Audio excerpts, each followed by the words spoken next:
Have you ever felt like when you try to speak, your thoughts are kind of muddled up? You're not being able to find the right words at the right time, and your communication just isn't as effective as you want it to be. I felt like this for a long time, and I'm a voracious reader of communication books. And one of the best books I came across was one called The First Minute: How to Start Conversations That Get Results. Now, we were lucky enough to have the author come on our podcast where we could do an in depth interview to understand how you and me can both apply his principles to speak in a more crisp fashion, structure our communication out, whether it's spoken or over an email, and just improve the influence of our communication. Check out the whole interview, and I hope you get some value. I want to understand from you the very first chapter, and we're not going to go chapter by chapter, but the very first chapter is one technique which immediately resonated with me. It's something that I apply very often in my emails, if I have to communicate a difficult conversation to somebody, even in my WhatsApp messages. And that technique is called framing.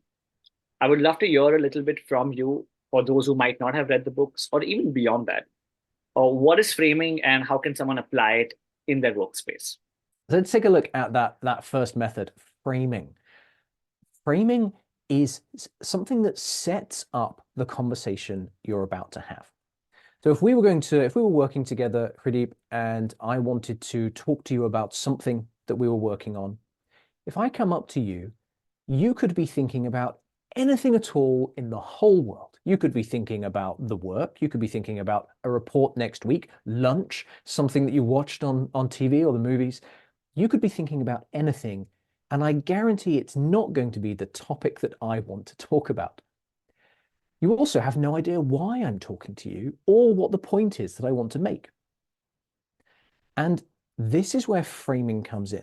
Framing provides, in the first 10 to 15 seconds of the conversation, it provides the information that all of us want to have when somebody comes to talk to us. And the easiest way to understand it is there are three questions that we all have. When someone talks to us, we think, what are you talking about? Why are you talking to me? And what's your point? Now, we may not say those, we're often far more polite than that, but whether we realize it or not, those are the questions that we have. And until we know the answers, we struggle to focus, we struggle to understand. And so framing as a method is a three-part method that gives the audience exactly what they need to answer those three questions. It gives them context. What are you talking about? What is the topic? Oh, Pradeep, I want to talk to you about this particular project or that client or this issue. It gives intent. Why am I talking to you? I need your help. I'm looking for information. Heads up, something's about to happen. And it delivers a key message, which is the equivalent of a headline in an article or on the news. So framing provides context, intent, and key message. They're the three parts, and it answers those three questions that when you answer them, the audience pays attention, they understand what you want, and you can have a great conversation. Yeah, one of the things that I came across when I was reading the framing chapter is that, man, this is so simple. Why haven't we thought about this before? Because it's Yes. so it's just logical that yeah, people are thinking about something else. You have to draw context. At least tell them why you're speaking to them, and then say the message. Most people skip to the third part of it itself. Oh, So yes, and go into detail. They don't just skip to the key message. They go into, oh, let me give you lots of backstory and and and and all the time, we as an audience are thinking, what, hang on, what is this about? And we're trying to unpick it or we're trying to work out what the conversation is about as it's happening, which means we're not concentrating on the detail, we're concentrating on what on earth are you talking about? definitely. In fact, I'd like to just share with you that obviously, as a business, we are into communications training. So we have to reach out to people often. And I often reach out to people on LinkedIn, right? If I just want to connect and chat with somebody, I tend to send them a message. And one of the criticisms I have received in very polite manners is that your messages are very long. And so after I read this book, I started applying this framework in cold LinkedIn messaging as well. And that's just, it's not only increased my response rate, but I feel better sending out the message because I know that a person's not going to waste their time going through so much context or so much of the key messaging without having a sense of the intent or vice versa. Yeah. So, for anybody listening, if you're into marketing or sales, even if you're into cold messaging, you can still apply this framework to concise down your points and communicate the same meaning itself. That's one application that I have personally used in this. Was that an intention that you had in mind for people in marketing or sales to use it, or did you only intend it for verbal communication or email writing? Just out of curiosity. Yes, so the intention was not sales and marketing, just like the intention is not for relationship-based communication or talking with your family. However, so I'll finish that point. So it wasn't the intention. The goal is for everyday transactional messages at work. And the majority of our communication at work is transactional. We're giving something to someone, we're asking for something from someone. Those are the what we spend most of our time doing. However, since publishing the book, people have contacted me and told me about how they are using it. You just mentioned one example in a sales outreach. I also had somebody who works in a family counseling and support organization where they help families where their parents and children are having behavioral challenges. They need support for really communicating every day. And they found this method helps the parents communicate clearly with their children without letting lots of emotion into the conversation, so they can have difficult conversations in a structured way without emotions taking over. I never intended that. That's not my specialty, but people are finding ways to get benefits from these methods. So there are lots of applications beyond the original intention. Amazing. I think I'm one of those people who has done it, so I can definitely vouch for that. And for those of you questioning that, hey, isn't this, aren't we communicating too little by just giving this context, intent, and key message? For you, there is more to this framework as well, which we'll get into right now. There's a very interesting technique given in the book called as GPS. Chris, would you tell us what GPS is all about and how it adds to the framing aspect of what we just spoke about? Yes. Just before I go into the GPS, to answer the question of, well, surely this is too brief and too abrupt, the framing sets up the conversation. It answers those three critical questions so you can then talk about the detail and go into all the extra things, answer the questions, expand it, and so on. So framing is the first step. Then, if you have a large topic, it's important to summarize it. And this is where GPS comes in: goal, problem, solution. And the reason we need to summarize is everything we talk about at work, in fact, everything we talk about in life, is a summary. And I stand by that. I absolutely stand by that. Here's an example. Pradeep, tell me, what did you do this morning before breakfast? I did yoga. Okay, that was a summary. If you weren't giving me a summary, you would have said, I woke up, I opened my eyelids, I took a breath, I moved my head up off the pillow, I turned and lifted myself out of bed. We would give a blow by blow, step by step description of absolutely everything. And not only do we not have the time for that, nobody cares. Nobody wants that amount of detail. So we naturally summarize things. When it comes to work topics, we fall back into a bad habit of giving too much information. And what we do is we believe that our audience needs to have lots of detail, lots of background to be able to understand our question or understand the point we're making. And that is wrong.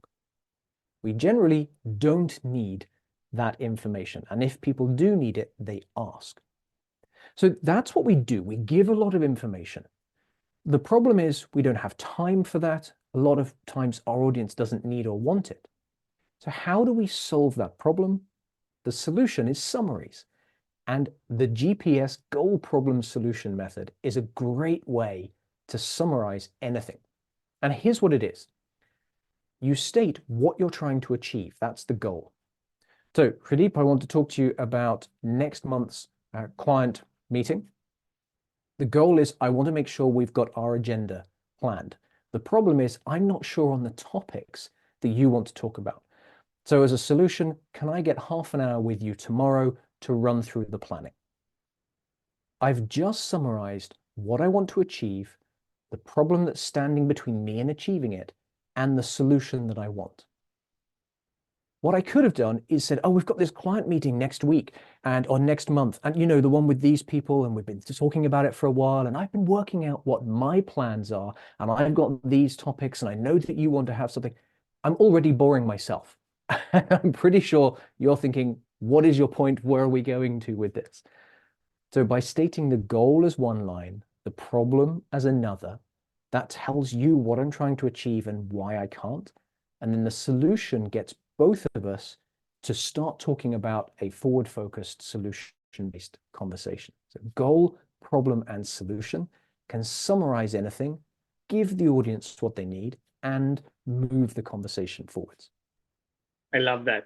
And when I was reading about GPS, it also made me realize that, man, if you read a storytelling book, even storytelling books talk about this. I mean, in a slightly more elaborate sense, maybe, but they do talk about it from a goal, problem, solution perspective. Every movie is more or less within Oh, that, yes. Yeah, right? yeah, it is. Take a huge one. Harry Potter. Harry, his goal is just to get through the school year. The problem is crazy stuff keeps happening to him. The solution, magic and hiding under blankets and etc. etc. That's a very, very high level summary, but every story has somebody who's trying to achieve something. They have a bunch of problems that are stopping them from achieving it. And the story is the solution, how they go about doing it. And there's a lot of discussion currently in the communication skills field about the power of storytelling.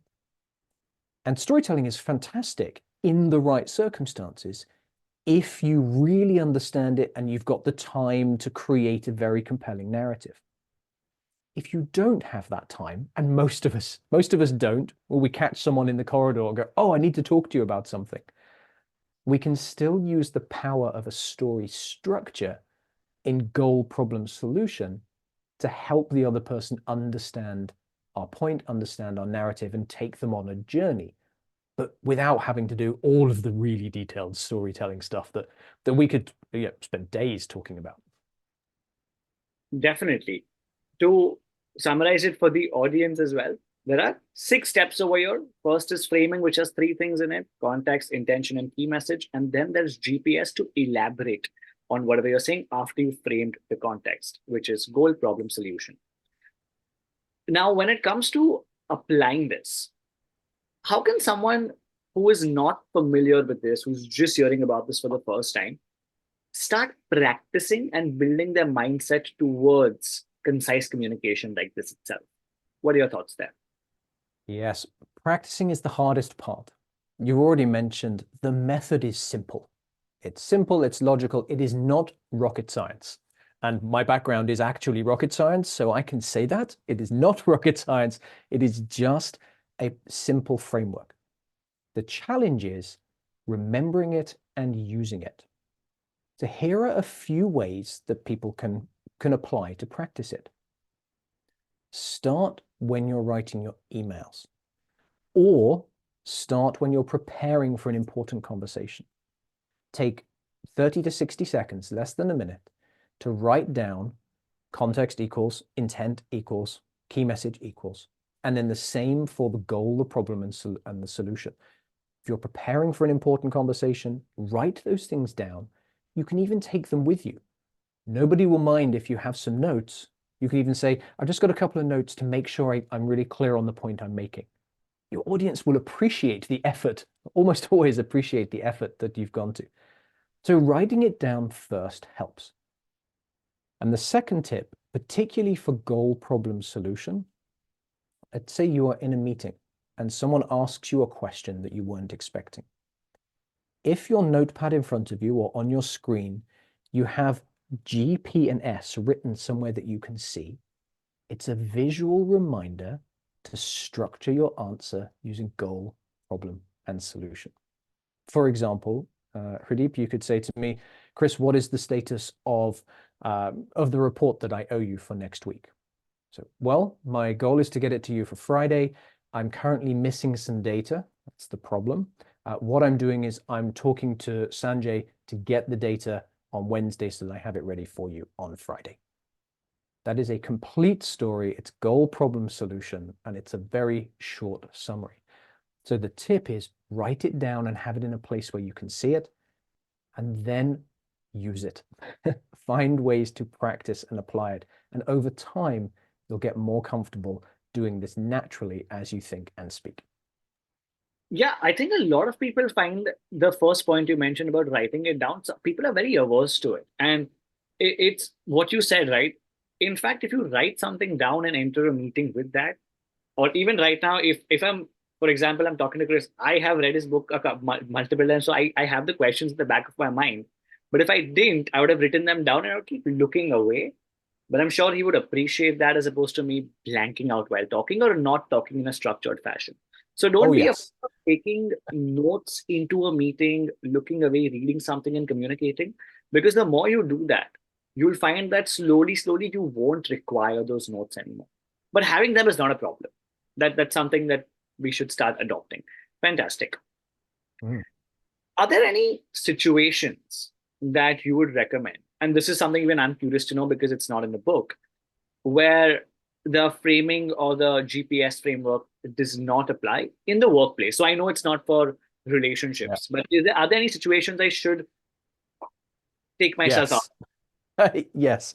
If you're in the unfortunate position of delivering bad news, for example, somebody is being let go from their job, they're being fired, and so on, don't use framing. I would not start the conversation with, "Hi, Pradeep. What I want to do is talk to you about your job. I need to give you some bad news. You're about to be fired. Now let me tell you the rest of it." Not a good situation to do that. I wouldn't use GPS for that. Our goal is for the company to make a lot of money. The problem is you're very expensive. So our solution, we're going to let you go. Not good use of not a good use of the two methods. So yes, there are absolutely situations where it's not relevant and not great. The guideline is if what you're about to say is very emotive, if it's going to create a big emotional reaction, you may want to take a different approach for setting up that difficult conversation. And there are other resources available for how to set up the delivery of bad news.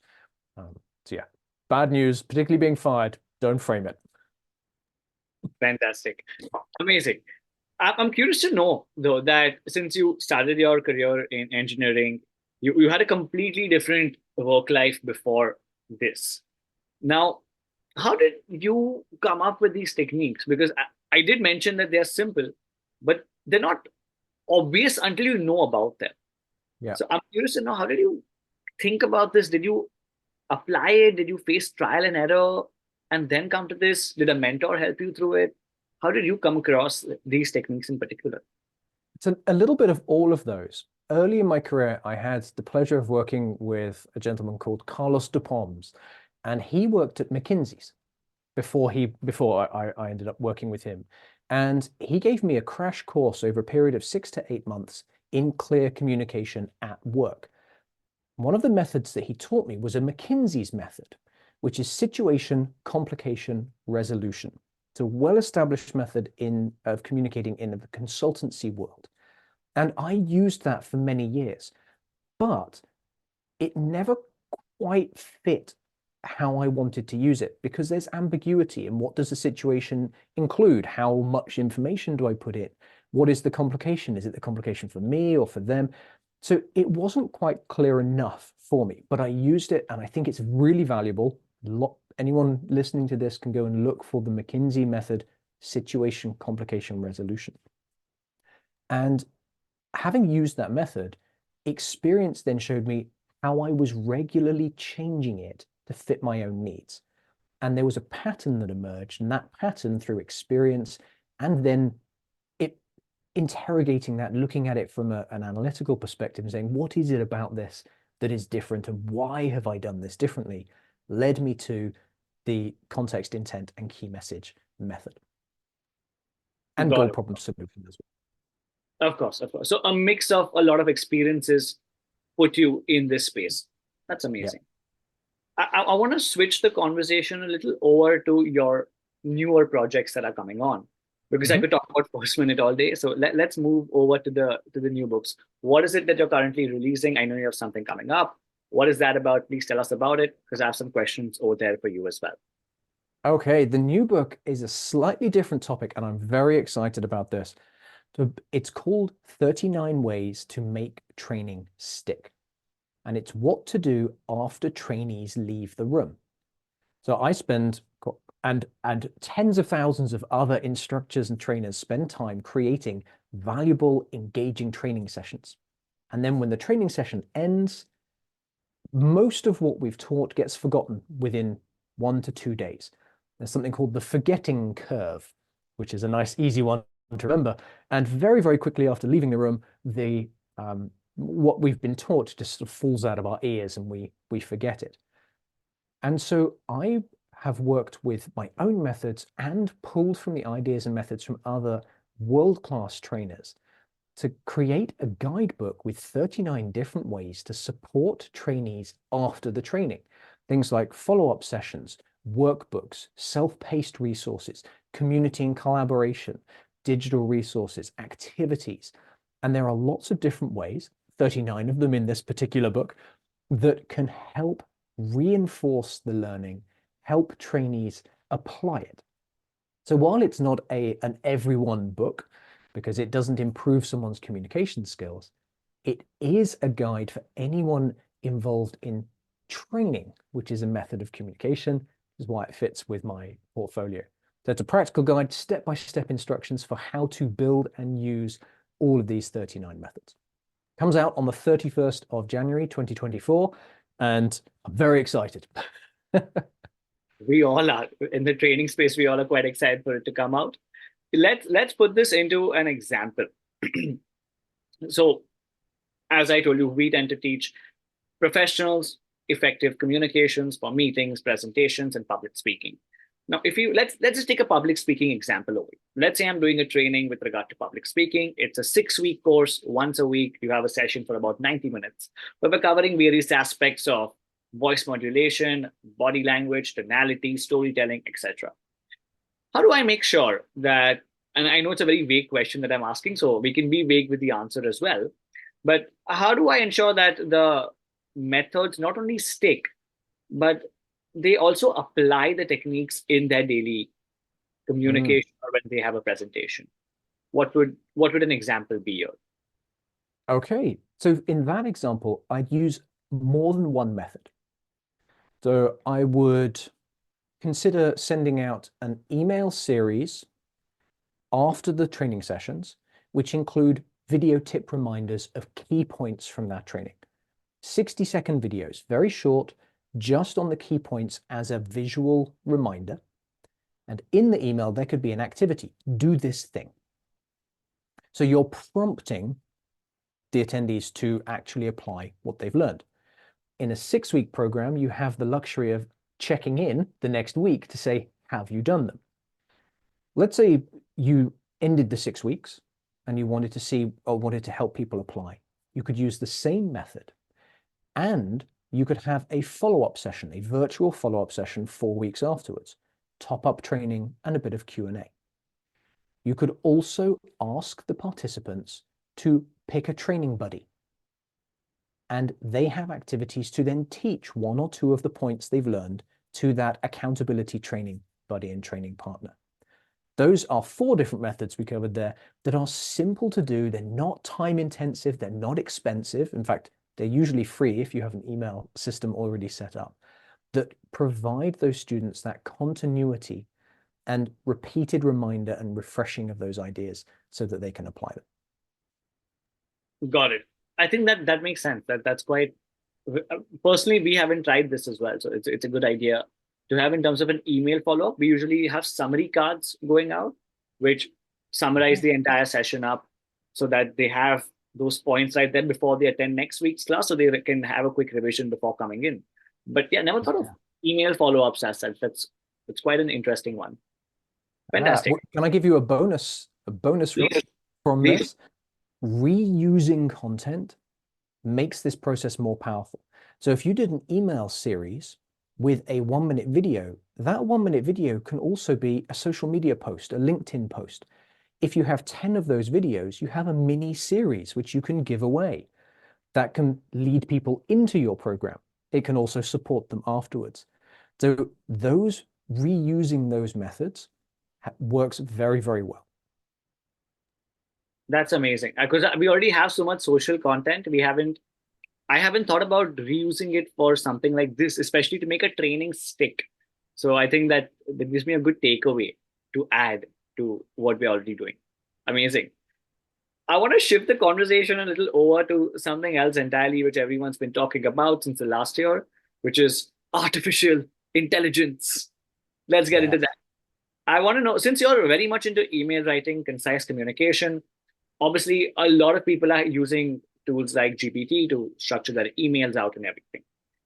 Have you tried to use AI to enhance or aid your communication? If so, any tips you can share for that? Or do you prefer keeping the human touch completely and 100% there itself and using AI for other means? I'm a big fan of AI in the right circumstances. So let's talk about writing emails at work. And I know people who now use, as you mentioned, ChatGPT to write their work emails. I personally think that is a terrible idea because the system doesn't know your topic, your intention, what you want to get out of it. It might be able to write a succinct email, but you then have to check every line and every word in that to make sure that your message is getting across. You might as well spend the time writing a good email in the first place and using the structures in, I have a book on effective emails. There are some very simple structures that you can use to shorten the emails, get your point across clearly, using some of the techniques we've talked about today. Framing and GPS can adapt very easily to use in an email. So at work, if I'm asking a colleague for missing data for a report or their opinion on something I've created, AI is terrible for that. It's not going to get your intention right. It's going to put in something generic. Here's the counter to that. If you are new in a sales role and you are doing outbound sales emails, you can ask the AI tools to give you a good structure or template to use in an email on a particular topic. You can then take that template and make it your own. So you're getting the benefit of the system, but you're still putting in the work for yourself. And do I have time for a third point on this? Of course, please go ahead. Great. So here's something that I'm doing in my own business. So if I'm writing emails and work communication, the human touch is my position. When it comes to content, I use AI tools to help me repurpose things I've already created. So if I create a 2-minute video with a particular tip on how to talk to executives, I have 2 minutes of video content. I then use AI to take the transcript from that, which gives me the written version. I can ask a tool like ChatGPT to create 5 quote cards from that. So yes, I can sit down and do it, or I could outsource it to someone in my team and say, can you make 5 quote cards for social media? Or I can put it in ChatGPT and get it in 3 seconds. It's my voice, it's my content, because I feed it the transcript. And then I ask it to repurpose that into different things. And that is a very powerful way as an instructor and as a content creator. I can keep my advice, but save time in turning it into 3 or 4 different things. So you use your own creativity and content as in what's in your mind, but you let the AI tools do the manual work, so as to speak, Yes. expand upon itself. That's amazing. I haven't thought of that before. In fact, I didn't. Do we have to? Is ChatGPT by itself capable of doing that, or do I need Yes. another tool as well? Oh, it is. Okay. ChatGPT can do that by itself. And I know people who just ask ChatGPT to create content on a particular topic. They feed it a topic and say, write a blog post on this. I personally don't agree with that approach for a few reasons. One is I don't know whether it's going to be accurate or making things up, whether it's plagiarized. But two, it's not my voice or my ideas. If I'm teaching in a space, I'm either teaching somebody else's content, in which case I don't need ChatGPT. I go and find that content and teach that and attribute it and recognize that person. Or I come up with my own content. And ChatGPT can't come up with my content, only I can. But once I have my content, I can repurpose it. So for example, in the books, in the first minute, I can take a section of the first minute and paste it into ChatGPT and say, please create 10 quote cards. Please create a quiz based on the content of this. Now, creating quizzes takes time. You have to come up with the question, 4 or 5 answers. Why is one of them right? Why are some of them wrong? ChatGPT can do that based on the content I've given it. So it's in my voice, it's my ideas, and it gets reused in a time-saving way. There are lots of other opinions and approaches to using it, but this is, you asked how I do it, this is my thoughts on the use of AI. Amazing. This is extremely helpful. My final question for you is that since you're an author of communication books and training books, what are your top 3 communication book recommendations besides the ones that you have written? Oh, yes. So for different categories, if you want to get to the point, then Joel Schwartzberg's book called Get to the Point. We'll make sure all of these are in the notes as well. Peter George wrote a great public speaking book called The Captivating Public Speaker. And I don't endorse public speaking books very often. They usually have a lot of the same stuff in it. Peter's book is a fantastic, fresh approach that is audience focused and really, really good book. And then a third example, which I happen to have here, for anyone wondering about non-work situations, it's usually the number 1 on Amazon in communications. It's Lael Lowndes' How to Talk to Anyone, 92 Little Tricks for Big Success. And usually these books of sort of little tips for success so tend to be a bit fluffy. This is excellent. Small talk, meeting people for the first time, finding ways to be confident, and very, very short sections with a good story, a good method, a good example. So those are the 3 recommendations. Amazing. We'll have these names added in the description below, so if anyone wants to check it out further. Chris, this was a pleasure. Please tell everyone where they can find you and check out your work, and we'll conclude right after. Absolutely. So my social hangout is LinkedIn. That's the best place to come and find me. Anything in terms of my books and content, blogs, articles, videos are all available on chrisfenning.com. Nice, simple one. And they're the best places to get in touch. And if you want to get the books, they are available wherever you like to buy books. Amazon is the obvious one, but almost all digital and physical stores will be able to get hold of the copies. Amazing. Chris, thank you so much. Guys, 39 Ways to Make Training Stick is coming out end of this month itself. If you're into training, get the copy. If you're into any other work, get the first minute or get both. Chris, thank you so much for having us here. It was a pleasure. And I hope you guys enjoyed. See you until next time. Hey, I hope you found some value in this video. If you did, subscribe and like this video so it reaches more people. And if you want to learn more frameworks like the ones that Chris gave, you can check out this video where we've highlighted 5 different mental models that you can utilize to not blank out and speak effectively. You can check it out right here.